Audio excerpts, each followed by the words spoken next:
Un frère se sent coupable à cause de choses qu'il a faites avant son baptême.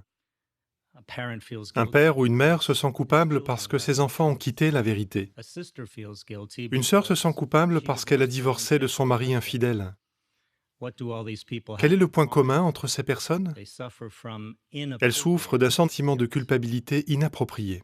Une humoriste a dit: dans le fond, la religion, c'est de la culpabilité et des jours fériés. Pourquoi les croyants éprouvent-ils autant de culpabilité? La culpabilité peut-elle être bénéfique?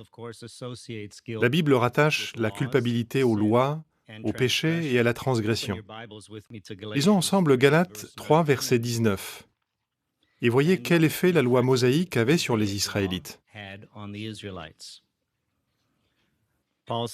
Paul déclare: pourquoi la loi?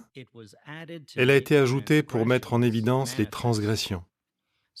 La loi rappelait donc chaque jour aux serviteurs de Dieu qu'ils étaient pécheurs.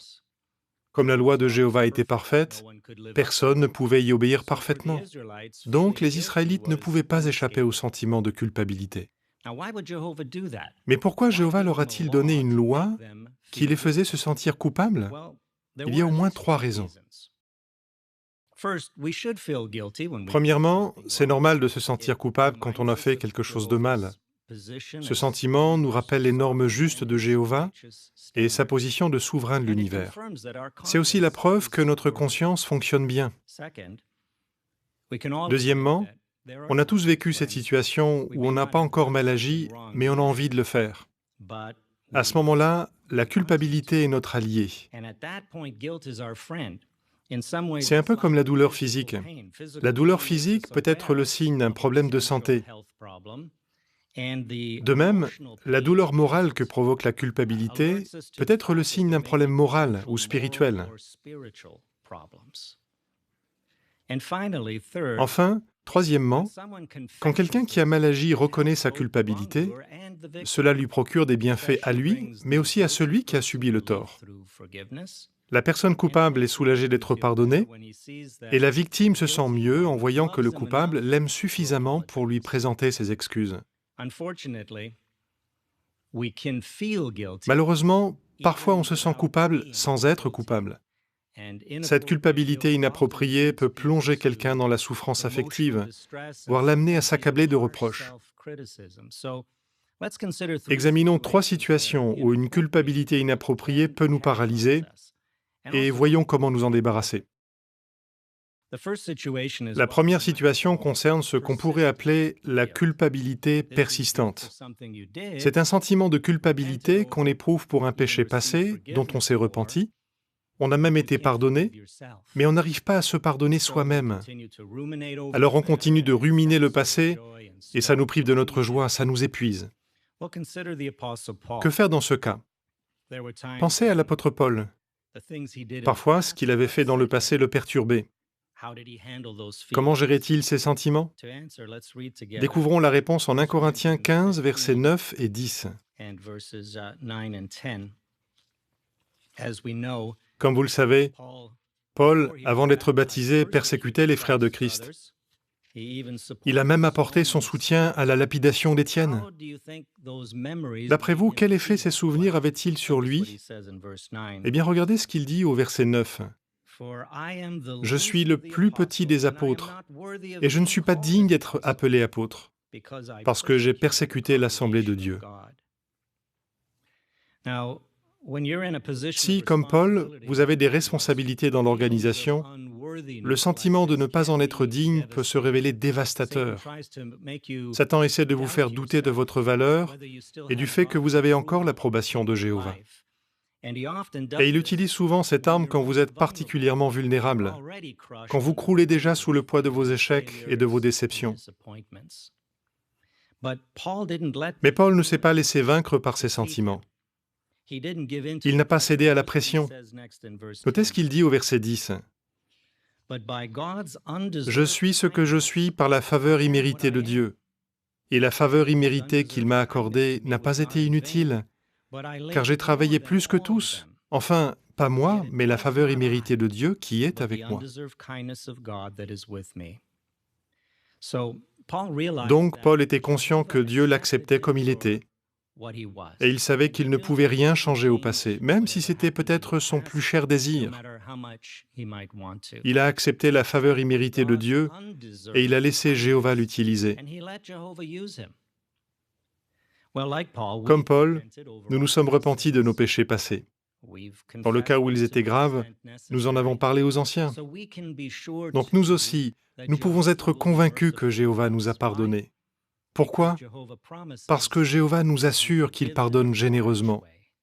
Donc nous pouvons lui faire confiance et accepter son pardon. Parlons d'une deuxième situation. Certains souffrent de ce qu'on pourrait appeler la culpabilité empathique. C'est quand on se sent coupable de ne pas en avoir fait assez pour quelqu'un. Ceux qui s'occupent de personnes âgées ou malades ont souvent ce genre de sentiment. Même quand ils font tout ce qu'ils peuvent, ils culpabilisent parfois de ne pas pouvoir en faire plus. Une sœur qui s'occupait de ses parents âgés a dit « C'est extrêmement difficile de devoir dire « Je ne peux plus m'occuper de vous ». Qu'est-ce qui pourrait aider ceux qui se trouvent dans cette situation? Notez en Ecclésiaste 7, verset 16, le comportement que nous devrions tous éviter. Ne sois pas juste à l'excès et ne te montre pas exagérément sage. Pourquoi causerais-tu ta propre ruine? Une autre façon de le dire serait « ne sois pas perfectionniste ». À trop vouloir bien faire, on peut tomber dans le perfectionnisme. Quand on essaie d'en faire plus que ce qu'on peut faire, que ce qu'on a envie de faire, ou même que ce qu'on devrait faire, on se dirige droit vers la déception et l'échec. Prenons un exemple. Pour certains, s'occuper de ses parents est une façon de leur rendre tout ce qu'ils ont fait pour eux quand ils étaient plus jeunes. Mais si nous voyons les choses comme ça, nous nous sentirons toujours coupables, parce que nous ne pourrons jamais rendre à nos parents tout ce qu'ils ont fait pour nous. Et à force d'agir par culpabilité, nous finirons par nous épuiser et par moins bien nous occuper d'eux. Alors que pouvons-nous faire? Nous pouvons nous faire aider. La famille, les amis, les voisins et des gens du métier peuvent nous apporter leur soutien. Mais ce soutien, il faut le demander franchement. Les sous-entendus sont rarement efficaces. Si nous exprimons nos besoins, nous pourrions être surpris du nombre de gens qui sont prêts à nous aider, et même certains à qui nous ne pensions pas. Enfin, abordons la troisième situation. Certains sont paralysés par une culpabilité imaginaire. Ils se sentent coupables d'avoir fait quelque chose qu'en réalité ils n'ont pas fait.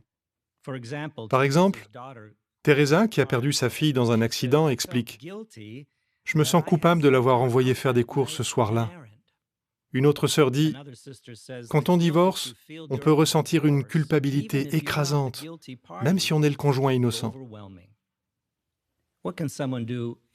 Que faire dans cette situation? Premièrement, il est important de ne pas refouler ses sentiments. Exprimez ce que vous ressentez à un ami qui saura vous écouter. Faites-lui confiance quand il vous dit qu'il est courant d'avoir des sentiments irrationnels, surtout quand on souffre. Deuxièmement, même si on aime énormément quelqu'un, on ne peut pas contrôler sa vie. Rappelez-vous ce que dit Ecclésiaste 9, verset 11. Ces paroles nous concernent tous. J'ai vu autre chose sous le soleil. Les hommes rapides ne gagnent pas toujours la course, ni les hommes forts la bataille.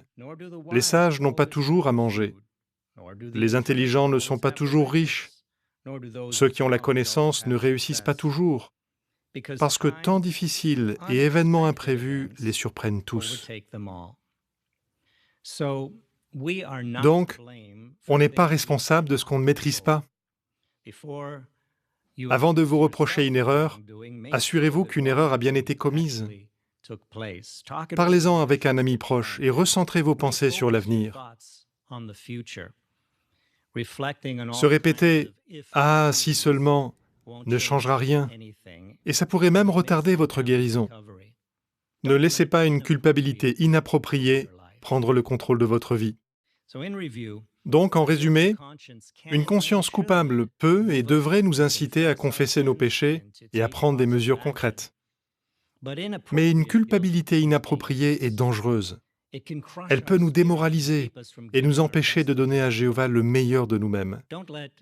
Ne vous laissez pas paralyser par la culpabilité. Concentrez-vous sur ce que vous pouvez faire et sur votre avenir merveilleux.